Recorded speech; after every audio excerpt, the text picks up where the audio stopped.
నమస్తే, welcome to Ayushman భవ. తరచూ మీరు దీర్ఘకాలిక ఆరోగ్య సమస్యలతో ఇబ్బంది పడుతున్నారా? శ్వాస సంబంధిత వ్యాధులు, సంతానలేమి, స్పాండిలైటిస్, జుట్టు చర్మ సమస్యలు, హెపటైటిస్, హెచ్ఐవి, హెర్పెస్, ఆర్థరైటిస్, తలనొప్పి, అధిక బరువు, థైరాయిడ్ మొదలగు ఆరోగ్య సమస్యలకు హోమియోపతిలో గత 30 సంవత్సరాల సుదీర్ఘ అనుభవం కలిగిన ప్రముఖ హోమియో వైద్య నిపుణులు, బెస్ట్ డాక్టర్ అవార్డు గ్రహీత డాక్టర్ మధు వారణాసి గారి సలహాలు సూచనలు తెలుసుకుందాం. ప్రస్తుతం వారు మనతో పాటు ఉన్నారు, వారిని అడుగుదాం. నమస్తే డాక్టర్ గారు. సో చాలా మంది ఏంటంటే ఇప్పుడు కొంత చలికాలం ఉంటుంది, అలాగే సీజన్ కూడా మారుతూ ఉంటుంది. సో చల్లగా ఉండడం వల్ల సైనస్ తోటి చాలా మంది ఇబ్బంది పడుతూ ఉంటారు. సో దీనికి హోమియోలో ఎటువంటి వైద్యం అందుబాటులో ఉంది?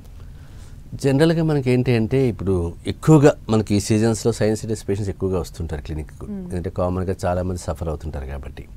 అంటే మీకు ఈ సీజన్ వచ్చిందంటే ఇప్పుడు సైనస్ కావచ్చు, అలర్జిక్ కేసెస్ కావచ్చు, ఆస్తమా కావచ్చు, ఇవి రెగ్యులర్గా ప్రతి డాక్టర్కు ప్రాక్టీస్లో జనరల్గా ఫేస్ అవుతూ ఉంటారు కామన్. అంటే చాలామంది పేషెంట్స్ కూడా ఏంటంటే సైనసైటిస్ అనేది కూడా చాలామందికి అవేర్నెస్ లేదు. అంటే తనకు తెలియదు చాలామందికి, అది కూడా మామూలు కోల్డ్ అనుకుంటారు. అంటే మీకు చాలామంది పేషెంట్స్ ఏంటంటే మామూలుగా కోల్డ్ రావడము, ముక్కు బ్లాకేజ్ కావడము, హెడేక్ ఉండడము, హెవీనెస్ ఉండడము, తల వంచితే బరువుగా ఉండడం, ఇవన్నీ కామన్ సిమ్టమ్స్ కనిపిస్తూ ఉంటాయి. వీళ్ళంతా ఏమనుకుంటారు, కామన్ కోల్డే కదా, దీనికోసం మనం పెద్ద స్పెసిఫిక్గా ట్రీట్మెంట్ తీసుకునే అవసరం ఏముంది అనుకుంటారు.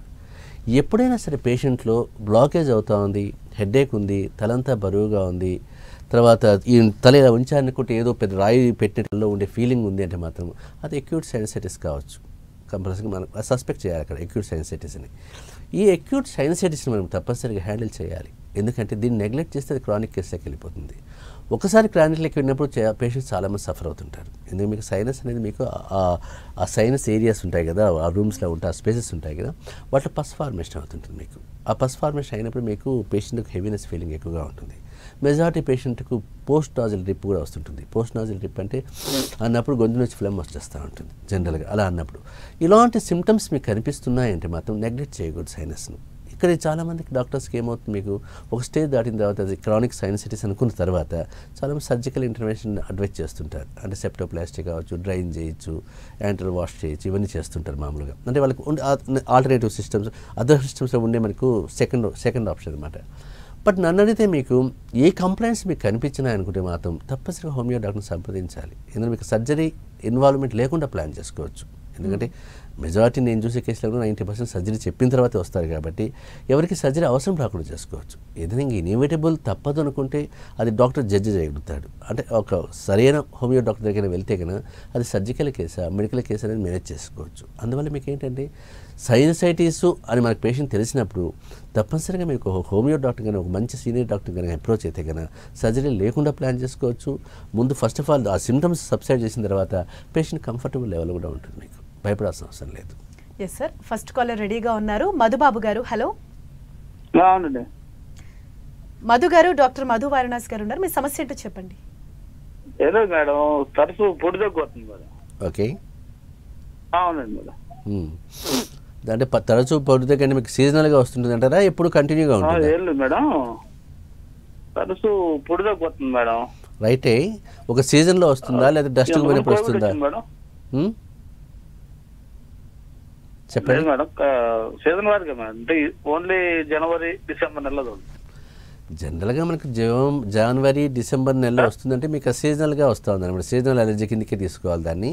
అదొక అలర్జీ లాగానే హ్యాండిల్ చేసుకోవాలి మనము. ఎందుకు మీకు డస్ట్కి పోయినా కావచ్చు, వెదర్ వల్ల కావచ్చు, అది కూడా మీరు గుర్తుపట్టాలి. ఎందుకంటే స్పెసిఫిక్గా ఇదే సీజన్లో వస్తూ ఉందంటే మీకు identification of cause important. So మీకు ఆ కాజిటివ్ ఫ్యాక్టర్ ఏదో కనుక్కొని దాన్ని అవాయిడ్ చేయండి, చాలా మటుకు తగ్గిపోతుంది. లేదు నేను అవాయిడ్ చేసినా నాకు వస్తూ ఉందంటే మాత్రం తప్పనిసరిగా హోమియోపతి హ్యాండిల్ చేయండి. చాలా సింపుల్ కేసు ఇది. హోమియోపతి చాలా ఈజీగా మేనేజ్ చేసుకోవచ్చు. మామూలుగా ఉన్న డాక్టర్ కూడా మీరు అప్రోచ్ అయిపోవచ్చు. దానికోసమే స్పెషల్గా సీనియర్ డాక్టర్ రావాల్సిన అవసరం కూడా లేదు. మామూలు హోమియో డాక్టర్ అప్రోచ్ కానీ క్వాలిఫైడ్ డాక్టర్ను మీకు పరిష్కారం ఉంటుంది. ప్లస్ మీరు ఐడెంటిఫికేషన్ ఆఫ్ కాజ్ కూడా చూసుకోవాలి. మీరు ఐడెంటిఫికేషన్ ఆఫ్ కాజ్ ఒకటి, అవాయిడెన్స్ ఆఫ్ కాజ్ ఒకటి, ఈ రెండు చేసినా కూడా నాకు తగ్గలేదన్నప్పుడు హోమియో డాక్టర్ అప్రోచ్ కండి. అది చాలా సింపుల్ ప్రాబ్లం, ఈజీగా మేనేజ్ చేసుకోవచ్చు. Yes sir. అండ్ అలాగే ఆస్తమా గురించి మాట్లాడుకున్నట్లయితే చాలామంది అంటే దీర్ఘకాలికంగా ఆస్తమా నుంచి బాధపడుతూ ఉంటారు, ఇప్పుడు ఇంకా ఎక్కువగా సఫర్ అవుతూ ఉంటారు. సో వాళ్ళకి మరి ఎటువంటి ట్రీట్మెంట్ అవైలబుల్ ఉంది హోమియోలో? జనరల్గా మనకు హోమియోపతిలో అవైలబిలిటీ ఆఫ్ ట్రీట్మెంట్ అంటే మెజారిటీ హోమియోపతి డాక్టర్స్కి ఎంట్రీ లెవెల్ ఇవే వస్తుంటాయి. అలర్జీ ఆస్తమాస్ వస్తుంటాయి. అంటే ఒక సీనియారిటీ ఒక లెవెల్కి మేము వచ్చిన తర్వాత మాకు మారిపోతాయి కేసెస్. కానీ ఇప్పుడు నేనే ఉన్నాను, ఫస్ట్ ఎంట్రీ లెవెల్ 100 మందిలో 90 మందిని అలర్జీ వాళ్ళనే చూశాను, ఆస్తమా కోల్డ్ వీళ్ళనే చూశాను. అంటే 90 మంది అదే ప్రాబ్లమ్స్ వచ్చారంటే ఇంకా హోమియోపతి డాక్టర్కి ఎంత ఇది ఉంటుంది. అదే అప్రోచ్ ఎలా ఉంటుందంటే మీకు ఇది వచ్చిందంటే ఇంకా తగ్గలేదు కాబట్టి హోమియోని అప్రోచ్ కావాలని మెజారిటీ పేషెంట్స్ అనుకుంటారు అలర్జీస్లో మాత్రం. అందువల్ల మీకు హోమియో డాక్టర్కు ఫస్ట్ ఎంట్రీలో ఇదే కేసులు ఎక్కువగా ఉంటాయి. ఈవెన్ నాకు నిజంగా ఒక నేమో రిప్యుటేషన్ వచ్చిందంటే అలర్జీస్ వల్లే. అంటే అంత ఫాస్ట్ రికవరీ ఇచ్చాడు, అంత ఫాస్ట్ రిలీఫ్ ఇచ్చాడు ఈ డాక్టర్ కాబట్టి ఆ నేమ్ అక్కడే వచ్చింది నాకు. ఆ నేమ్ వల్లే నేను ఒక లెవెల్కి రీచ్ అయ్యాను నేను. బట్ ఇక్కడ ఏంటంటే ఎనీ అలర్జీస్ కేసు ఆస్తమా అనేది కూడా మీకు చాలా సింపుల్ ఇష్యూ ఏం కాదు. అది ఒక ప్యానిక్ కండిషన్. పేషెంట్ చాలా సఫర్ అవుతాడు. గ్రాస్పింగ్ ఫర్ బ్రెత్ తట్టుకోలేడు పేషెంట్. అర్ధరాత్రి పూట మిడ్నైట్ లేచేసి ఒక 5-6 సంవత్సరాల బాబు గ్రాస్ప్ చేస్తున్నాడు, బ్రీతింగ్ ప్రాబ్లంతో పిల్లికూతులతో బాధపడుతున్నాడు అంటే వాళ్ళ అమ్మ నాన్నలకు చాలా అది ఒక ప్యానిక్ కండిషన్. అది ఒక నైట్ మేర్ లాగా ఉంటుంది. వాళ్ళకి నైట్ అయితే సరే భయపడిపోతుంటారు వాళ్ళు. కానీ ఇక్కడ ఏంటంటే ఆస్తమా వచ్చింది కదా అని చాలామంది పేరెంట్స్ కూడా ఏంటంటే ఇమీడియట్గా రిలీఫ్ ఉంటుందేమో చెప్పి ఆ నెబలైజర్స్ పైన ఇన్హేలర్స్ పైన డిపెండ్ అవుతుంటారు. తప్పేం లేదు దాంట్లో. మీకు ఇమీడియట్గా రిలీఫ్ కోసం ఇన్హేలర్స్ వాడాల్సి వస్తుంది, ఆ మూమెంట్లో రిలీఫ్ కావాలి కాబట్టి. బట్ నేను ఇచ్చే ఉద్దేశం అంటే నేను ల్యాక్స్ ఆఫ్ కేసెస్ చూశాను ఈ కేసు ఆస్తమాలో. హోమియోపతి పవర్ చాలా, దాని ఎఫినిటీ ఎలా ఉంటుందంటే ఒక మ్యాజిక్ డ్రగ్ లాగా పనిచేస్తుంది, ఒక రాంబాణం నిజం చెప్పాలంటే. ఎందుకంటే మన పేషెంట్స్ చాలామంది కూడా ఆస్తమా పేషెంట్స్ ఈవెన్ డెలిఫరెంట్ ఎక్కడానికి కూడా వేసుకోకుండా వాళ్ళు ఇంటి దగ్గర డైరెక్ట్గా మన క్లినిక్ వచ్చి వెయిట్ చేసి మన మందు కోసం వెయిట్ చేసేవాళ్ళు. వాళ్ళు ఆ నోట్లో ఆ మందు వేయండి డాక్టర్ గారు మాకు రిలీఫ్ వచ్చేస్తుంది 3 నిమిషాలని. అంటే అంత కాన్ఫిడెన్స్ లెవెల్స్ పేషెంట్లో ఉంది. అంటే మీకు హోమియోపతి నోట్లో మందు వేస్తే నాకు ఆ డెకడ్రాన్ ఇంజెక్షన్ కంటే రిలీఫ్ ఎక్కువ వస్తుంది అనే నమ్మకం పేషెంట్లో ఉంది. అంటే దాని అర్థం ఏంటి? ద పవర్ ఆఫ్ హోమియోపతి, ఆ పవర్ ఆఫ్ డాక్టర్ అంతే. ఆ రెండు కన్నా ఉన్నాయనుకుంటే మాత్రం మీకు ఆస్తమా కేసులో తప్పనిసరిగా హోమియో డాక్టర్ని అప్రోచ్ కావాలి. ఎందుకంటే ఇది చాలా చూడడానికి సింపుల్ కేసే కానీ ఫ్యామిలీస్ని అంతా సఫర్ చేసేస్తుంది. అది ఆ టెండెన్సీ కూడా మీకు హెరిడిటీ కావచ్చు, డస్ట్ కావచ్చు, వెదర్ కావచ్చు, పడిన ఐటమ్స్ అలర్జిక్ ఫ్యాక్టర్స్ ఎక్కువగా ఉంటాయి. ఇప్పుడు మీకు అలర్జిక్ ఆస్తమా ఇలాంటి కేసులో మీకు ఏంటంటే యాజ్ లాంగ్ అలర్జీ పర్సిస్ట్గా ఉన్నంతకాలము మరి ఎన్ని సర్జికల్ ఇంటర్వెన్షన్స్ పోయినా పెద్ద యూజ్ ఉంటుంది మీకు. ఎందుకంటే మీకు చాలామంది ఏం చేస్తారు, నాకు కట్ చేంజ్ చేసుకుంటాను, సెప్టోప్లాస్టీ చేసుకుంటాను, సెప్టల్ డీవియేషన్ దగ్గర క్లియర్ చేసేసుకుంటాను, సర్జరీ చేసుకుంటాను, రిలీఫ్ ఉంటుందేమో అనుకుంటారు. కానీ పేషెంట్లో మీకు అలర్జీ ఉన్నంతకాలము ఎన్ని ట్రీట్మెంట్ చేసినా వేస్ట్. అది అలర్జీ రిమూవ్ చేయాలి. అలర్జీ తగ్గిన తర్వాతే మీకు పేషెంట్కి రిలీఫ్ వస్తుంది. కాబట్టి నేను పేషెంట్స్కి ఇచ్చే అడ్వైజ్ ఏంటంటే ఆస్థమాటిక్ కండిషన్ వచ్చిందంటే మాత్రం తప్పనిసరిగా మంచి హోమియో డాక్టర్ మీరు కన్సల్ట్ కండి, తప్పనిసరిగా పరిష్కారం ఉంటుంది.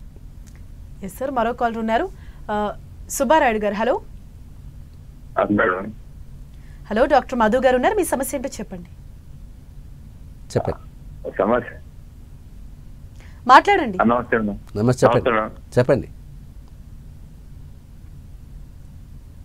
హలో హలో సార్, ఇది కడుపులో ఎప్పుడు చల్లటిగా ఉంటుంది సార్, అది ఏం బాధగా ఉంటుంది? కడుపులో ఎప్పుడు చల్లటిగా ఉంటుంది, మనం ఎప్పుడు బాధగా ఉంటుంది? ఏమన్నా గ్యాస్ ట్రబుల్ సంబంధం లేకుంటే మామూలుగా ఏరియా సంబంధం ఏమన్నా సార్? ఏమన్నా ఎక్కువ బాధగా ఉంటుంది అంటే కడుపులో చల్లగా ఉంటుంది అంటారా? చల్లగా అనిపిస్తుందా? హలో, జనరల్గా ఈ పేషెంట్ చెప్పింది మనకి అది కడుపులో చల్లగా ఉందన్నాడు, ఏమన్నాడు అర్థం కాలేదు. సో చల్లగా ఉంది అనుకుంటే అది స్పెసిఫిక్గా మనకి ఆ ఇంటర్ప్రిటేషన్ మేము చెప్పలేము, ఎందుకంటే అది ఎందువల్ల అనేది మీకు. అయినప్పటికీ మీకు ఆ ప్రాబ్లం ఉంది, చాలా రోజు నుంచి మీరు సఫర్ అవుతున్నారు అనుకుంటే మాత్రం ఒకసారి స్కాన్ ఆఫ్ అబ్డామిన్ తీసుకోండి, ఒకసారి లేదంటే ఎండోస్కోపీ తీసుకోండి. ఈ రెండింటిలో మీకు బయటపడిపోతుంది కదా ఏమైనా ప్రాబ్లం ఉంటే కదా. బై ఛాన్స్ మీరు అనుకున్నట్టుగా ఏదైనా క్యాన్సర్స్ ఇష్యూస్ అని మీరు భయపడితే కూడా స్కాన్లో తెలిసిపోతాయి, ఎండోస్కోపీలో కూడా తెలిసిపోతాయి. కాబట్టి దాన్ని బట్టి అప్పుడు ప్లాన్ ఆఫ్ ట్రీట్మెంట్ తీసుకోవచ్చు. ఎందుకంటే మీరు చెప్పిన దాన్ని వేగ్గా ఇచ్చారు కదా, వేగ్ అంటే మనకి చల్లగా ఉంది అంటే మనం ఏం చెప్పలేము అది. సో మీరు ఒకసారి కన్సల్ట్ అయ్యి ఆ ఎండోస్కోపీ కానీ స్కాన్ ఆఫ్ అబ్డామిన్ తీసుకోండి, అప్పుడు బయటపడిపోతుంది, అప్పుడు మీకు చెప్పడానికి ఆస్కారం ఉంటుంది.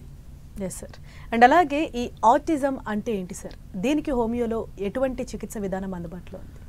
జనరల్గా ఈ మధ్య మనకి ఏంటంటే ఒక 5 to 7 years అనుకుని నా ప్రాక్టీస్లో కంపేర్ చేస్తే కూడా ఒక 10 years నుంచి నేను ఆటిజం కేసులు కానీ ADHD కేసులు కానీ ఎక్కువగా చూస్తున్నాను. అంటే నేను 2-3 కాలేజెస్ కూడా నేను దానికి ఒక చీఫ్ ప్యాటర్న్గా ఉన్నాను, స్కూల్స్కు చైర్మన్గా కూడా ఉన్నాను. అంటే అక్కడ ఆ స్కూల్స్లో only deaf and డంబు, ఆటిజము, MR mental retard పిల్లలు వీళ్ళే ఉండేవాళ్ళు. సో వీటిలో నేను ఎక్స్పోజ్ అయిన తర్వాత వాళ్ళకి 2-3 years ట్రీట్మెంట్ ఇచ్చిన తర్వాత చాలా మంచి రిజల్ట్స్ వస్తాయి. అందువల్ల మీకు ఆటిజం అనేది కూడా మీకు ఏంటంటే చాలామంది పేషెంట్స్ గుర్తుపట్టట్లేదు దాన్ని, ఎందుకంటే మీకు దానిపై అవేర్నెస్ లేకపోవడం వల్ల. అంటే పిల్లల్లో ఎప్పుడైనా సరే పుట్టిన తర్వాత 6 months లోపల, పుట్టిన 6 months లోపల ఏమైనా మైల్ స్టోన్స్ డిలే అవుతున్నాయి, పిల్లవాళ్ళ కాన్సన్ట్రేషన్ తెలియట్లేదు, ఐ కాంటాక్ట్ ఉండట్లేదు, పేరు పెట్టి పిలిస్తే పలకట్లేదు అనే సిమ్టమ్స్ మనకు గుర్తుపట్టామనుకోండి, ఆటోమేటిక్గా సస్పెక్ట్ చేయాలి ఆటిజం కావచ్చేమో అని. ఎందుకంటే చాలామంది పిల్లలు మనకి ఫస్ట్ 6 months లోపల మన పేరు పెట్టి పిలితే ఇలా తిరిగి చూస్తారు. అలా పేరు పెట్టి పిలిచిన అబ్బాయి రెస్పాండ్ కాకపోయినా, రిపిటేటివ్గా చేసిందే చేస్తూ ఉన్నా కూడా ఈ 1 year లోపల చేసిన పని చేస్తూ ఉన్నా, పెద్దగా ల్యాక్ ఆఫ్ ఫోకస్ అనమాట, ల్యాక్ ఆఫ్ కాన్సన్ట్రేషన్ అనమాట, ల్యాక్ ఆఫ్ అటెన్షన్ అనమాట. ఈ అటెన్షన్ లేకపోయినా కూడా ఆటోమేటిక్గా మనం సస్పెక్ట్ చేయాలి. అందువల్ల మీకు ఏంటంటే ఆటిజం పేషెంట్స్ మన దగ్గరికి వచ్చిన వాళ్ళకి చూశాను, చాలామంది 2-3 years తర్వాత కానీ వాళ్ళు గుర్తుపట్టలేకపోతున్నారు. అంతవరకు వాళ్ళు మా అబ్బాయికి ఏముందిలే, మైల్ స్టోన్స్ డిలే అయినాయంటే ఏమనుకుంటారు వాళ్ళు, అది కామనే కదా, కొందరిలో 1 year తర్వాత కూడా మా అవుతారులే. ఇంట్లో వాళ్ళు కూడా పేరెంట్స్ అలా అని చెప్తారు, వాళ్ళ అమ్మ మా నాన్న అంటే 1 year వస్తే అన్నీ వచ్చేస్తాయి, తొందరపడకండి అని. బట్ ఇక 6 monthsలోనే మనకు ఆ సిమ్టమ్స్ కనిపిస్తాయి మీకు ఎప్పుడు కూడా. ఈ 6 monthsలో పేరెంట్స్ గుర్తుపట్టాలి. పట్టకపోతే కానీ మీకు ఏమవుతుంది, అది లైఫ్ లాంగ్ అది ఒక పెద్ద ప్రాబ్లం అయిపోతుంది. అంటే నిజం చెప్పాలంటే ఆ పేరెంట్స్కి చాలా ఇబ్బంది అది. ఆటిజం పేషెంట్స్ మీకు ఆ రెస్ట్లెస్నెస్ చాలా ఎక్కువగా ఉంటుంది, మెమరీలో ప్రాబ్లం ఉంటుంది, బేసిక్ కమ్యూనికేషన్ స్కిల్స్ డెవలప్ కావు, సోషల్ స్కిల్స్ డెవలప్ కావు. ఇవన్నీ కూడా స్లోగా చాలా స్లగ్గీష్గా ఉంటారు. ఇలా స్లగ్గీష్గా ఉండడం వల్ల ఏంటంటే ఆ బాబులో మనం అనుకున్నంత మెంటల్ ఐక్యూ లెవెల్ పెరగదు. మన ఫిజికల్ ఏజ్కు మెంటల్ ఏజ్కు చాలా డిఫరెన్స్ వచ్చేస్తుంది.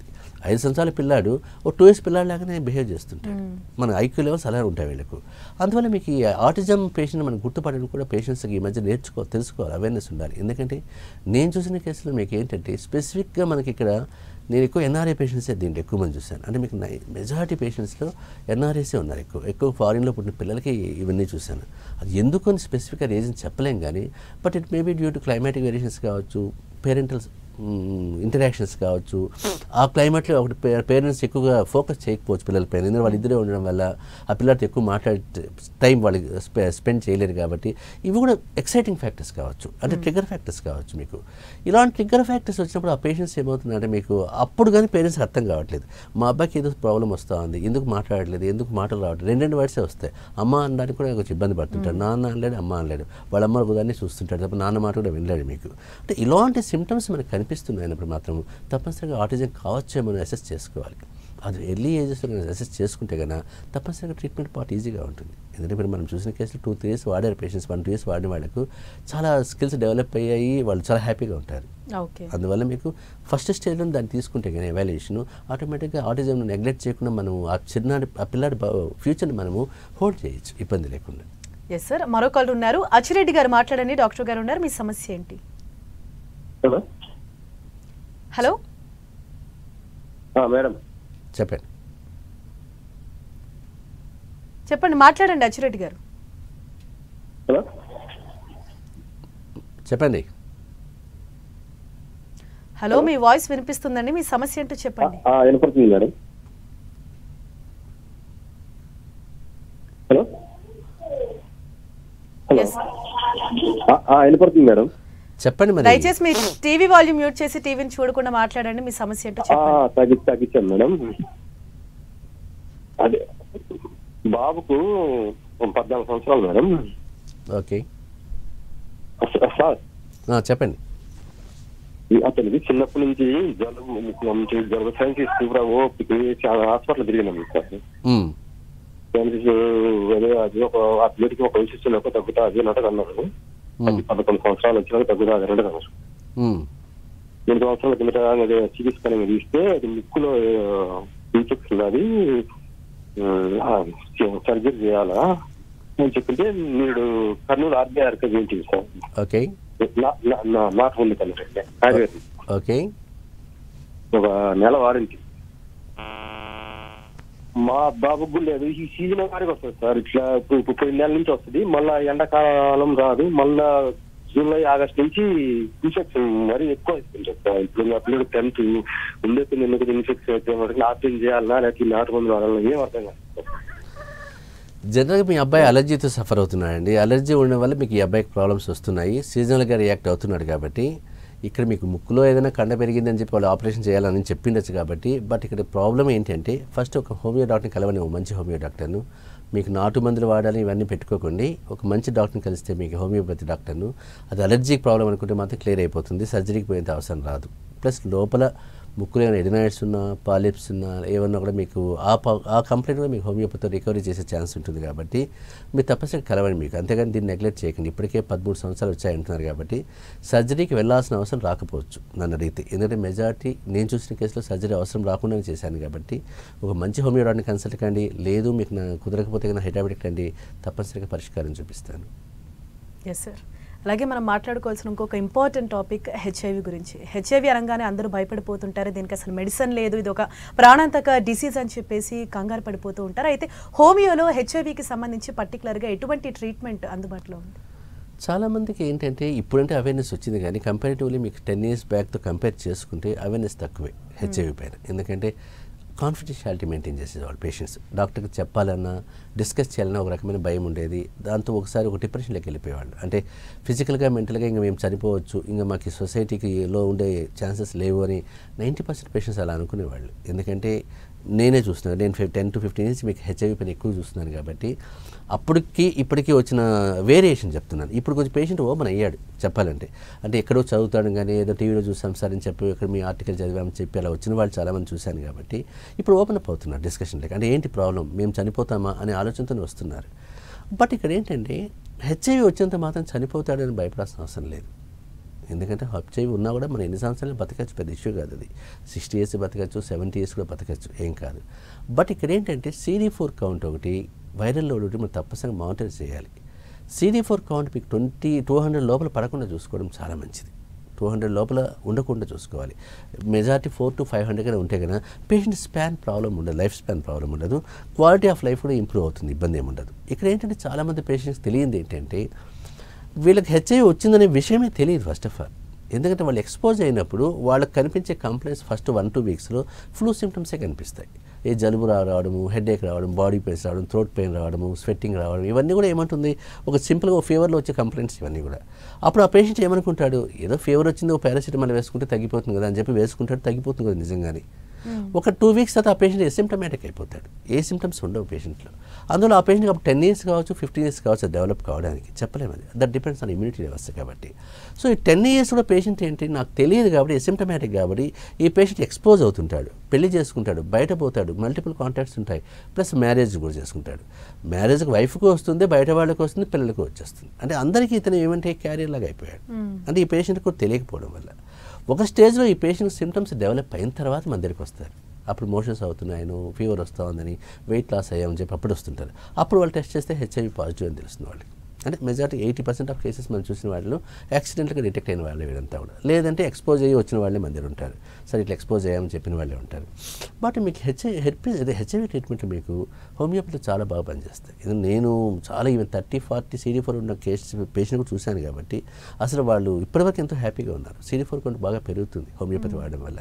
అందువల్ల నేను ఇచ్చే అడ్వైజ్ ఏంటంటే హెచ్ఐవి అని ఒకసారి మీరు డిటెక్ట్ చేసుకుంటే కదా తప్పనిసరిగా మంచి సూపర్ అంటే ఒక క్వాలిఫైడ్ డాక్టర్ని కాదు, ఎక్స్పీరియన్స్ డాక్టర్ కాదు, ఒక రిప్యూటెడ్ ఎక్స్పీరియన్స్ డాక్టర్ కానీ మీరు అప్రోచ్ అయితే హెచ్ఐవికి తప్పనిసరిగా మీకు మీ లైఫ్ చాలా హ్యాపీగా గడిచిపోతుంది, భయపడాల్సిన అవసరం లేదు. అంతేగాని ఇంట్లో కూర్చొని మాకు హెచ్ఐవి వచ్చింది అని చెప్పేసి అందరికీ కంటేజియస్గా అంటించుకుంటూ పోతుంటే దానివల్ల వచ్చేదేం లేదు, ఒరిగేదేం లేదు. కాబట్టి తప్పనిసరిగా మీరు రండి హోమియోపతికి. తప్పనిసరిగా మీకు హెచ్ఐవి అంటే మాత్రం తప్పనిసరిగా మీరు హైదరాబాద్కి రమ్మని చెప్తాను. ఎందుకంటే దానికి ఒక ఎక్స్పర్ట్ డాక్టరే కావాలి తప్ప ఎక్కడో హోమియోపతి డాక్టర్ చూపించుకుని చెప్పడానికి కూడా నాకు లేదు, చెప్పకూడదు కూడా. కాబట్టి సో మీరు ప్లాన్ ఆఫ్ ట్రీట్మెంట్ తీసుకోండి, తప్పనిసరిగా మీరు వస్తే కన్నా పరిష్కారం ఉంటుంది.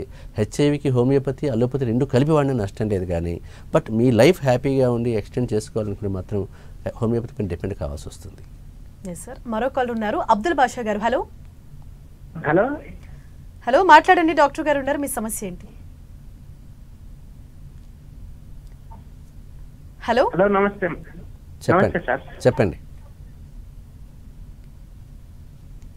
హలో నమస్తే సార్. నమస్తే చెప్పండి. మీరు టీవీ చూస్తూ మాట్లాడుకోండి. అబ్దుల్ తలకాయ నొప్పిగా ఉంటుంది సార్. ఓకే. అప్పుడప్పుడు తీవ్రంగా తలకాయ నొప్పిగా ఉంటుంది సార్. ఓకే, అదొకటేనా? హలో, ఆ తలనొప్పి వచ్చే ఏమైనా వామిటింగ్స్ కావడం కానీ, వామిటింగ్ సెన్సేషన్ కానీ అప్పుడప్పుడు తీవ్రంగా తలకాయ నొప్పిగా ఉంటుంది సార్. రైటే. దాంతోపాటు వేరే సిమ్టమ్స్ ఏమైనా కనిపిస్తున్నాయా? వామిటింగ్ సెన్సేషన్ కానీ, వామిటింగ్ వచ్చినట్టు కానీ అలాంటివి ఏమన్నా?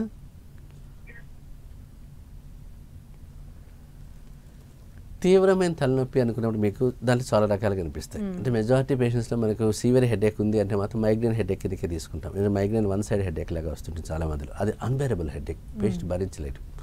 సో ఈ మైగ్రేన్ హెడేక్తో మాత్రం మీకు ఏంటంటే అది ఈజీగా గుర్తుపట్టచ్చు. మైగ్రేన్ హెడేక్ ఇప్పుడు వన్ సైడ్ రావడానికి ఆస్కారం ఉంటుంది. వార్నింగ్ ఇస్తుంది. హెడేక్ వచ్చే ముందు మీకు వార్నింగ్ సింప్టమ్స్ కనిపిస్తుంటాయి. అంటే హెడేక్ ఇంకా నాకు వస్తుంది అని చెప్పినప్పుడు. చాలామంది పేషెంట్స్ మీకు మైగ్రేన్ వచ్చినప్పుడు వామిటింగ్ సెన్సేషన్ ఉంటుంది, నాజియా ఉంటుంది. కొందరు ఫోర్సిబుల్ వామిటింగ్ కూడా చేసుకుంటారు.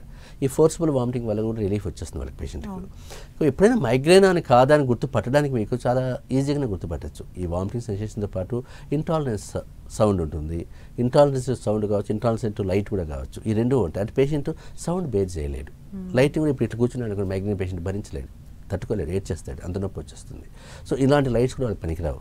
ఇది కామన్గా ఈ మధ్య మనకి చాలా మందిలో కనిపించే మైగ్రేన్. అది స్ట్రెస్ వల్ల కావచ్చు, లేట్ మీల్స్ కావచ్చు, లేట్ నైట్స్ కావచ్చు, డిస్టర్బ్డ్ స్లీప్ కావచ్చు, హెరిడిటరీ కావచ్చు, బిఫోర్ మినిస్ట్రేషన్ కావచ్చు. ఇవన్నీ కామనెస్ట్ ట్రిగ్గర్ ఫ్యాక్టర్స్ అనమాట. బట్ మైగ్రేన్ హెడేక్ వచ్చిన పేషెంట్స్ చాలామంది మనకి ఏం చెప్తుంటే నేను చచ్చిపోవాలనుకున్నాను డాక్టర్ గారు, సూసైడ్ చేసుకోవాలనుకున్నాను, ఈ నొప్పి తట్టుకోలేక అంటారు. అంటే అంత అన్బేరబుల్ పెయిన్ అది. బట్ హోమియోపతి విషయానికి వస్తే మీకు మైగ్రేన్ చాలా ఈజీగా రెస్పాండ్ అవుతుంది. ఎందుకంటే నేను ప్రాక్టికల్గా చూసిన వేల కేసులు చూశాను కాబట్టి. బట్ ఇతను చెప్పినట్టు తీవ్రమైన నొప్పి అంటే మనకి మైగ్రేన్ కావచ్చు, వేరే ఇష్యూస్ కూడా కావచ్చు, సైనస్ కావచ్చు, బ్రెయిన్ ఇష్యూస్ కావచ్చు, బీపీ కావచ్చు, లో బీపీ కావచ్చు, ఏదైనా కావచ్చు. మనకి హెడేక్ ఒక రీజన్స్, మల్టిపుల్ రీజన్స్ ఉంటాయి కాబట్టి. బట్ ఇక్కడ మీకు ఇలాంటి కేసులు ఏదైనా ఉన్నప్పుడు నెగ్లెక్ట్ చేయకూడదు హెడేక్ని ఎప్పుడు కూడా. హెడేక్ ఉంది అని మాట తప్పనిసరిగా మీరు ఒక డాక్టర్ని అప్రోచ్ కావాలి. ఆ రిపోర్ట్స్ తీసుకుని ఒక హోమియో డాక్టర్ కూడా మీరు అప్రోచ్ అయితే కనుక తప్పనిసరిగా పరిష్కారం ఉంటుంది. Yes sir. అండ్ అలాగే కొన్ని ఈ అక్యూట్ డిసీజెస్ ఉంటాయి, కొన్ని క్రానిక్ డిసీజెస్ ఉంటాయి. అంటే ఈ రెండింటికి సంబంధించి అంటే హోమియోలో ఏ విధంగా మీరు ట్రీట్మెంట్ అన్నది ఇస్తారు? అంటే హోమియోపతి విషయానికి వచ్చినప్పుడు చాలామందికి ఏంటంటే ఓన్లీ క్రానిక్ కేసెస్కి మాత్రమే హోమియోపతి తీసుకోవాలి, అక్యూట్ కేసెస్కి పనికిరాదు అనుకుంటారు. బట్ ఇంతకుముందు మీకు చెప్పాను, అలర్జిస్ట్లో నా పేషెంట్ డెరిఫిన్ ఇంజెక్షన్ తీసుకోకుండా మన దగ్గరికి వచ్చేవాళ్ళు అని. అంటే అంత సివియర్ ఆస్తమా పేషెంట్సే మన దగ్గరికి వస్తుందంటే అర్థం ఏంటి? అక్యూట్ కేసెస్ పనిచేస్తేనే వస్తారు. కానీ ఇక్కడ మీకు ఏంటంటే అక్యూట్ కేసెస్లో మీకు ఫీవర్స్ కావచ్చు, అలర్జీస్ కావచ్చు, ఆస్తమా కావచ్చు, కడుపు నొప్పి కావచ్చు, పెయిన్స్ కావచ్చు, ఏదైనా సరే ఇవన్నీ కూడా భరించలేనిగా ఉంటాయి. ఇక్కడ ఈ టైంలో వాళ్ళకి ఏంటి ఇమీడియట్గా స్పాంటేనియస్ రిలీఫ్ కావాలనుకుంటే వాళ్ళు తప్పనిసరిగా అలోపతికి వెళ్తారు ఎవరైనా కూడా. ఏది కామన్ అది మనం అది అప్లోడ్ చేసిన ఆ ట్రెడిషన్ మనకి మొదటి చిన్నప్పుడైనా మనమైనా అలానే వెళ్ళాం కాబట్టి. బట్ ఇక్కడ ఏంటంటే ఈ కేసులో కూడా హోమియోపతి చాలా ఎఫెక్ట్ చూపిస్తుంది. బట్ ఇక్కడ ఏంటంటే selection of medicine important, selection of doctor important. ఎందుకంటారా అక్యూట్ అంటే మిగతా సిస్టమ్స్ లాగా హోమియోపతి మీకు హెడేక్ అన్నా అనుకోండి, ఇప్పుడు హెడేక్ ఇతను చెప్పాడు నాకు తీవ్రమైన తలనొప్పి, అలోపతికి పోతే మనకేంటి ఒక 2-3 టాబ్లెట్స్ ఉంటాయి, ఆల్మోస్ట్ ఇచ్చేస్తారు, కంట్రోల్ అయిపోతుంది, పెద్ద ఇష్యూ కాదు. అదే హోమియోపతి విషయానికి వస్తే 1000 డ్రగ్స్ కనిపిస్తాయి హెడేక్. 1000 డ్రగ్స్లో ఒక డ్రగ్ సెలెక్ట్ చేయగలగాలి. చేసి కరెక్ట్గా ఇచ్చినప్పుడు అది 5 minutesలో రిలీఫ్ వచ్చేస్తుంది పేషెంట్కి. అంటే ఆ 1000 డ్రగ్స్ సెలెక్ట్ చేసే డాక్టర్కి ఆ క్యాపబిలిటీ ఉండాలి, ఆ నాలెడ్జ్ ఉండాలి, ఆ కమాండ్ ఉండాలి. అంటే ఆ డాక్టర్కి సబ్జెక్ట్ కమాండ్ ఉండాలా, సెలెక్షన్ ఆఫ్ డ్రగ్ కమాండ్ ఉండాలా, ప్లస్ క్లినికల్ ఎక్స్పోజర్ అయిన డాక్టర్ ఉండాలి. అప్పుడు మీకు అక్యూట్ కేసెస్లో హోమియోపతి పవర్ చాలా బాగా కనిపిస్తుంది. ఇప్పుడు ఆస్తమాలో మన 100 మంది ప్రశాంతంగా మేము వేసుకుంటామని వచ్చేసి కూర్చున్నారు మన దగ్గర అంటే అర్థం ఏంటంటే మనకు ఆ కమాండ్ దానిపైన ఉంది కాబట్టి, బ్లైండ్గా ఇవ్వగలుగుతాను కాబట్టి, 3 నిమిషాలు ఆ పేషెంట్ నేను డిస్పోజ్ చేయగలుగుతాను కాబట్టి ఇబ్బంది ఏం లేదు. అందువల్ల మీకంటే అక్యూట్ కేసులో మీకు హోమియోపతిక్ పవర్ చాలా ఉంటుంది. క్రానిక్ అంటారా ఇంకా హోమియోపతి అని చాలా మంది క్రానిక్ కేసెస్ అంతా హోమియోపతి వస్తారు. బట్ హోమియోపతి విషయానికి వచ్చినప్పుడు క్రానిక్ అంటేనే ఏదో అలర్జీని ఆస్తమా అనుకోవాల్సిన అవసరం లేదు.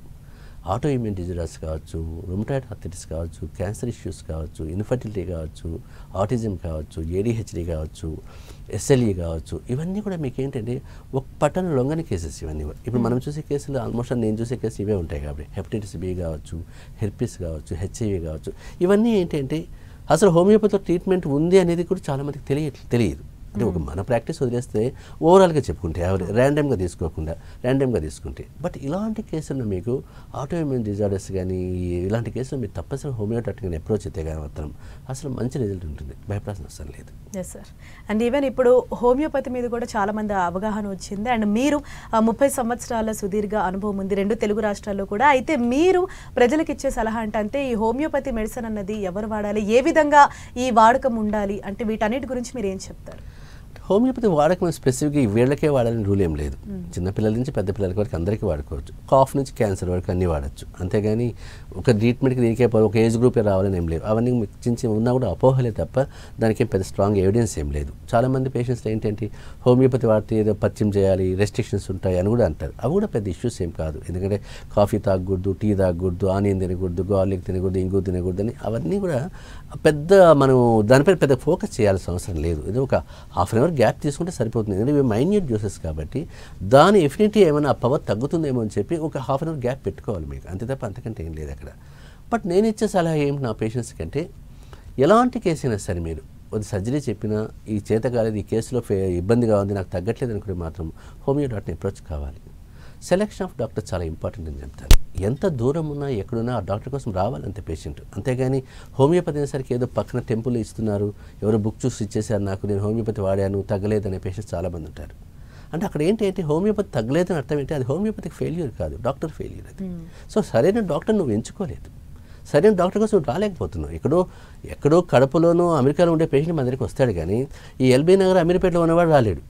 ఎందుకంటే వాళ్ళకి ఎక్కడైనా బ్రాంచ్ ఉందని అడుగుతుంటారు. ఇప్పుడు అదే అమెరికా ఉన్న పేషెంట్స్ మనకి ఎక్కడ మంది వచ్చేవాళ్ళంతా యూఎస్లో ఇటు వచ్చేవాళ్ళంతా కూడా హ్యాపీగా వస్తారు. వాళ్ళు తీసుకుని 1 year తీసుకెళ్ళిపోతారు మెడిసిన్స్ వచ్చి. అంటే అంత కష్టపడి వాళ్ళు ఎందుకు వస్తున్నారంటే దాని డాక్టర్ పైన ఉన్న నమ్మకం, కమాండ్ ఉన్న డాక్టర్ కోసం రావాలి తప్పదు. అందువల్ల నేను ఇచ్చే అడ్వైజ్ ఏంటంటే, ఒక మంచి డాక్టర్ కోసం మీరు ఎంత దూరమైనా వెళ్ళాల్సి వస్తుంది. అలా వెళ్ళినప్పుడు మీకు తప్పనిసరిగా పరిష్కారం ఉంటుంది, భయపడాల్సిన అవసరం లేదు. Right, thank you so much doctor. ఈ దీర్ఘకాలిక సమస్యలకు హోమియోలో ఉన్న పరిష్కార మార్గాల గురించి చక్కగా వివరించారు. Thank you so much. ఇది వాల్టి ఆయుష్మాన్ భవ. చూస్తూనే ఉండండి 10 TV.